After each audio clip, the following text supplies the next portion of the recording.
G'day, I'm Luke Bateman, and this is In the Good Books. This podcast is where we dive into the most incredible stories ever told and talk about the books which have left lasting impressions on you long after you close the cover.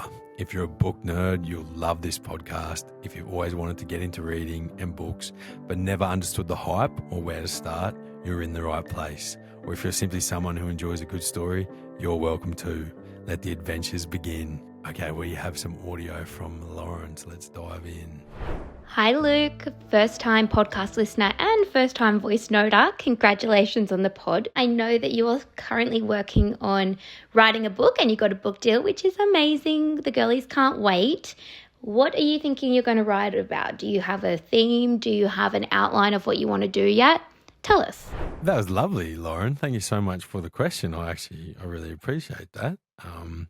It's hard whenever people ask me what's my book about. I always like, how do you explain an entire fantasy novel in sort of a minute or two? But I will tell you, my book is going to be the first book in a trilogy, and it's a coming of age story, and it follows.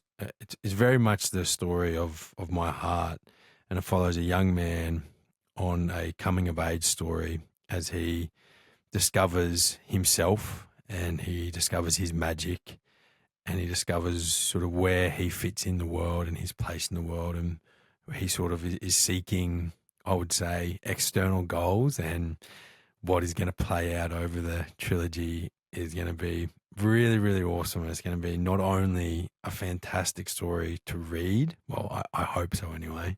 It's not going to be just a fantastic story to read, but it's also going to have some really, I would say, really profound themes and wisdoms that sit beneath the storyline.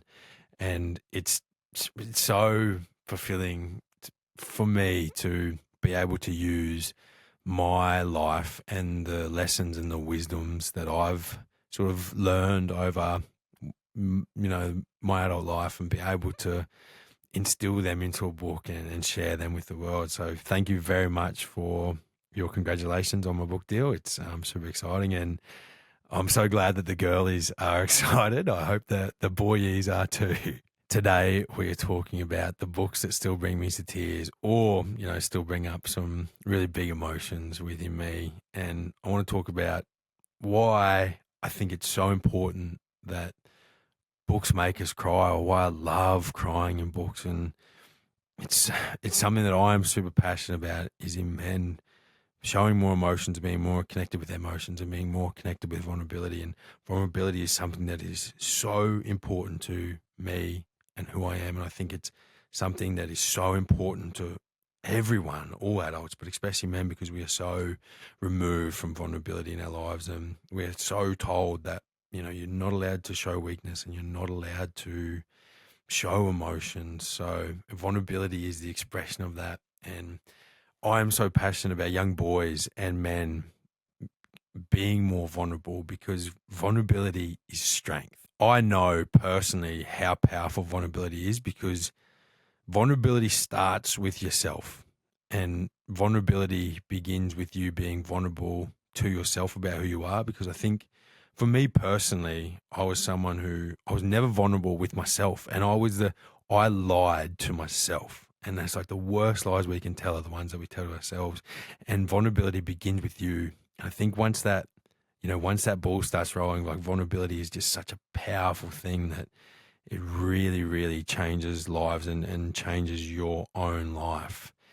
And crying, being vulnerable and being open to a story, like, vulnerability is the opposite of impenetrability. And I think being impenetrable is so harmful to our souls and to us as human beings. Like, impenetrability is not something that we should strive for. And it's something that men get told all the time, that is something that's really valuable, to be a tough man, to be a mountain, to be impenetrable. And it's just so harmful and counterproductive to living a full and wholesome life, because being impenetrable is just being closed off, and it's being disconnected. It's being a wall. And I always find vulnerability so beautiful.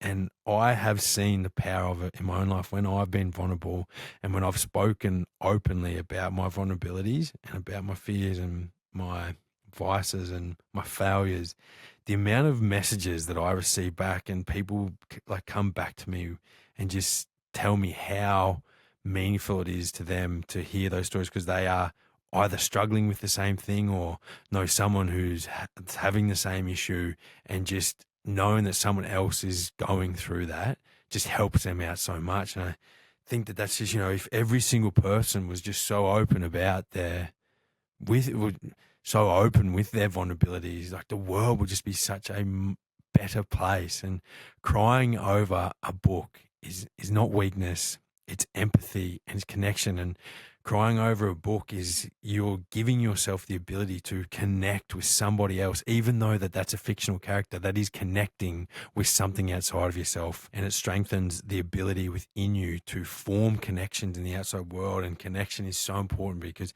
connection is the lifeblood of life. Like, that's not me saying this. This is science saying this. Science is saying that the most happy people are people who are connected. And when you lack social connection, it actually brings down your life expectancy. Connection is so important, and being connected to characters in books is just another way of connecting to the world around you and being able to empathize with someone else's experience and someone else's story, and having that story touch a deeper part of you and bring out the emotion within you of sadness, of joy, of all the emotions. And crying, like, I've not only cried like sad tears during books, I've cried such happy tears too, and it's so powerful. And that has allowed me, doing that in books and doing that with fictional characters, gave me the ability to do that with real people in my own life, and gave me the confidence to wear my emotions on my sleeve and display that to the entire world. The emotional landscape of fantasy books is always, I think so profound. And I think about the emotion of loss and the subject of loss. And the first person that springs to my mind is from my favorite book, The Magician by Raymond E. Feist. And that is one of the main characters, Pug. And Pug he's a wizard or a magician, and his use of magic extends his life into the centuries. So you walk with Pug through these centuries, and he loves and has a wife and family and children who are mortals. So you have to journey with this magician who has centuries of lifespan, and you have to sit with him as he deals with the loss and the death of, his children and his partners. And it's just so beautiful. I think death is framed in such a fearful way, whereas like it's something that happens to all of us, and it's such a beautiful thing. Loss is obviously so much sadness and grief comes with it, but they are pathways to beauty and renewal in my eyes.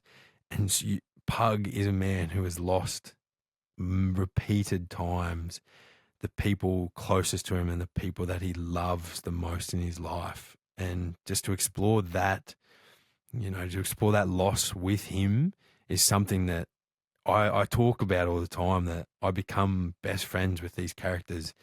And Pug is like a best friend to me because I've sat with Pug when he's lost the people that he loves the most and the people closest to him. And I've sat with him through books and centuries where he's lost these people. And it's just something that it's a lived experience. Truly, it's a lived experience when you love these characters so much. And another emotion that fantasy books explore so well is loneliness. And I find a lot of fantasy characters are quite lonely, or they're quite outcast. And the example that springs to mind for me in the topic of loneliness is Geralt of Rivia. And if you aren't aware of the Witcher series, it's been turned into a series on Netflix, played by Henry Cavill. The books are fantastic. The books are awesome, and it's such a good story. But Geralt is a witcher, is what they are called, and he hunts monsters. But he's also an outcast of society, and people sort of put up with him for what he can do, but he's not really received or accepted in society. He's quite shunned, and they only want him around when he can serve their purposes, and then he sort of needs to leave. And he's seen as a bit of a weirdo, or a bit of an outcast. And it was something that's so important for me with loneliness, because while outwardly, I was never a person who lacked for friends, but I was a person and a boy who lacked for connection. So when I walk with Gerald through those books and I see his challenges in loneliness and his sort of, I suppose, lone wolf demeanor and what that actually like does to him, and then how much like his friends and how much connections mean to him, it just really like it was a place where I felt like I was seen and I felt like I connected to that character who experienced similar, experienced similar disconnection that I did. And while he was an outcast of society, I felt quite, I suppose, like emotionally and intellectually outcast. So that's how I connected with him. And it was just always so meaningful to me to be able to see like such a strong character and such a like a role model, but they also had the same issues that I did. And that, I love that so much. And another emotion, another topic that fantasy books explore so well is sacrifice. And I think that's, that is the key to fantasy books, like sacrifice. There's always a big sacrifice to be made, whether that be, a worldly sacrifice or an internal sacrifice. There's always a big sacrifice to be made. And my favorite series of all time, the Painted Man series, or the Demon Cycle series by Peter V. Brett, which is 5 books. The main character in that, one of the main characters in that, Arlen Bales, who is my all-time favorite fantasy character. Like, he was my boy growing up. Arlen Bales was who I wanted to grow up to be, and he had the powers that I wanted to have when I was a kid. And if you've never read this series, I'm about to spoil things for you, so you may want to skip over this part. But at the end of the 5 books, Arlen makes the ultimate sacrifice, and that's the sacrifice of his life. And it was always so, like, I just loved those. I love seeing people who made those sacrifices because it gave me the belief in myself that, if I was ever faced with a similar situation, that I could make those sacrifices because these were my role models, and it also gave me the ability to make not the same level of sacrifice, but sacrifices in my own life when I could see my favorite character, the person who I wanted to be, who made the ultimate sacrifice, doing that. It gave me the confidence or the desire in my own life to make the smaller sacrifices for myself, because I was like, well, if Arlen, my role model, my hero, if he can make that sacrifice, then I can certainly make smaller sacrifices in my own life. And I hope, I suppose I love, the installation of that belief and that desire in ourselves, because sacrifice is something that's so key to our humanity and a real key to achieving our dreams and our goals. So being able to have that belief and that motivation within yourself through stories is just so important. Fantasy books do reunion so well. And I always find in like the epic fantasy sagas, like you think Lord of the Rings, you think Game of Thrones, even though it's not finished, so the TV series was finished, but there's always this big reunion at the end of the book where all these characters who start the journey together and then get split up along the way, and then they get reunited at the end. And it's so awesome when it's on that epic scale. But I think for me, one of my favorite moments of reunion was during Robin Hobb's Realm of the Eldling series. And this was in book 9, Fool's Fate, which is just the most beautiful book and a beautiful story, and the reunion at the end of this book between another one of my all-time favorite characters in Fitz Chivalry, and Molly, his sort of love. It took 9 books to get to this reunion where they're reunited, and this made me break down in tears because it was just like the completion of a love story and the reunification of 2 of my favorite characters who for 9 books I was just screaming at the author to like just let them be happy and let them be together, and they finally got to be together in book 9. And I just think it's that like that reunion just fills me with hope, and it fills me with joy to be able to think about my own story and my own life and know that like moments like that are possible, and moments like that are still in my future. And as I said, it just brings me such hope for these beautiful moments coming to me in my future. And that's one thing I just love about fantasy books is that reunion at the end, because it's always just such a fulfilling and wholesome moment that I cannot wait for whenever I start a new fantasy series. Of course, fantasy is not the only genre that explores beautiful and profound themes, so we will dive into some other genres now. And I think one that hits home for me that was just very recent for me that I only read very recently was like The Nightingale. And The Nightingale is set during World War II in France during the German occupation. I always find historical fiction books so inspiring because they take real world events and weave, or like when authors do it so well, they weave these beautiful fictional stories in with the themes of really, really tough periods in our modern history, and periods that were, full of suffering and full of hardship.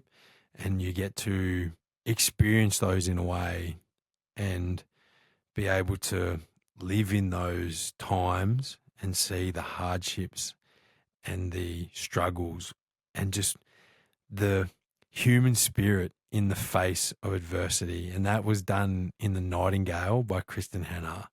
And I've only read 2 of Kristen Hanna books so far, but she is just phenomenal at writing historical fiction.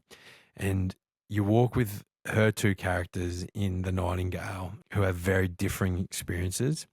And to be able to dive into that time, a really, really horrible time in human history, and experience some of those, hardships and challenges that they faced then, and to think about that. And I think it just really brings into focus just like how blessed and how lucky we are. And it really minimizes it has for me, it's really minimized like some of the issues I have. Like when I'm reading a book like The Nightingale and then my microwave breaks and I can't heat my food up, I'm like, okay, you know what? This actually isn't that big of a problem, because it has been much worse for many, many people. But also, while historical fiction, like it will cover like some real, I suppose, struggles that are really hard to relate to, there are other genres where they're very, very relatable struggles. And I recently just read The Road by Cormac McCarthy. And it is a post-apocalyptic world, and it's a journey with a father and a son. And I think for me, the father and the son relationship in that book was something that it was relatable in a sense of not so much their dynamic, but just like the challenges that father and son face together, and some of the, I suppose, themes of their hardship that they had to overcome. And it really related to me and the journey that I took with my father through addiction and depression. And the story in The Road is a journey of a father and a son. They literally are just traveling along a post-apocalyptic road, and their journey towards the ocean.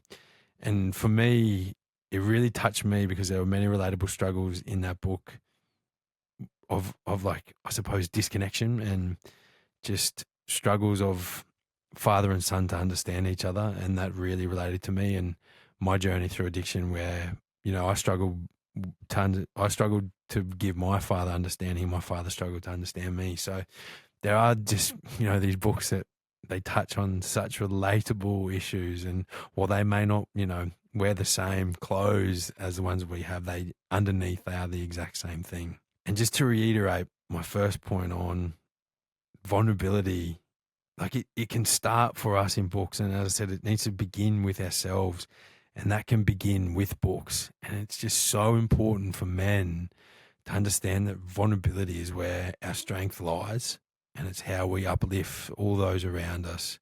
And we need to know that vulnerability isn't weakness. Hiding our failures and hiding our mistakes is actually the weakness in the world, and the strength is owning them.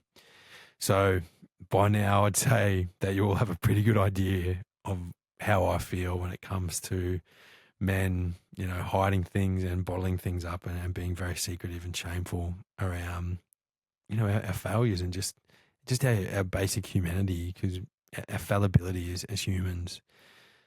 Because once again, vulnerability isn't weakness, and there's so much power in books, and they give you the chance to connect with stories and connect with characters and connect with emotions and connect with yourself and give yourself the confidence to express all of those things within inside yourself. And they're just stories on the human experience, which is something that we all go through.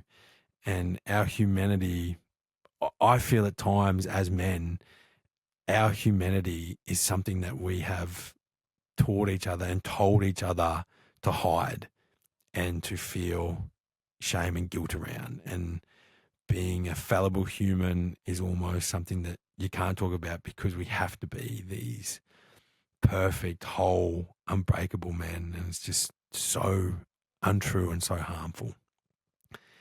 And practicing empathy is something that's so important to us, being able to walk in someone else's shoes, being able to see the world through someone else's eyes, being able to understand emotions and situations from other people's perspectives is just so empowering for us. So to young blokes and adult men as well out there who think that you're not supposed to cry, or who've never seen like their dad cry and think that not crying is strength, I want to tell you right now that crying is strength, and showing emotions is strength, and being vulnerable and sharing your failures and sharing your fears is strength. And that if you want to read a good book and you want to cry over that book, then that is absolutely fine. It's a sign that you're living and that you're feeling and that you're present in the world, and there's no more beautiful thing than presence. Now, we will lift up the mood again, and I just want to say a massive thank you to everyone who's been sending in voice memos to the podcast. Like, I love them so much. I love hearing from you. It's just, it truly does light me up when I hear these questions and these stories and these little excerpts from your own lives about books and about stories. So keep sending them, keep them coming in. That's goodbooks@9.com.au. Once again, I cannot thank you enough for joining me on this episode of In the Good Books. Seriously, guys, I just love, I could talk about books just all day, and I'm so thankful that I get to do it with all of you. So I'm just so overjoyed to be able to talk about magic words with more and more people. I'd be genuinely grateful if you'd subscribe to In the Good Books by hitting the follow button in your podcast app. I look forward to the next chapter.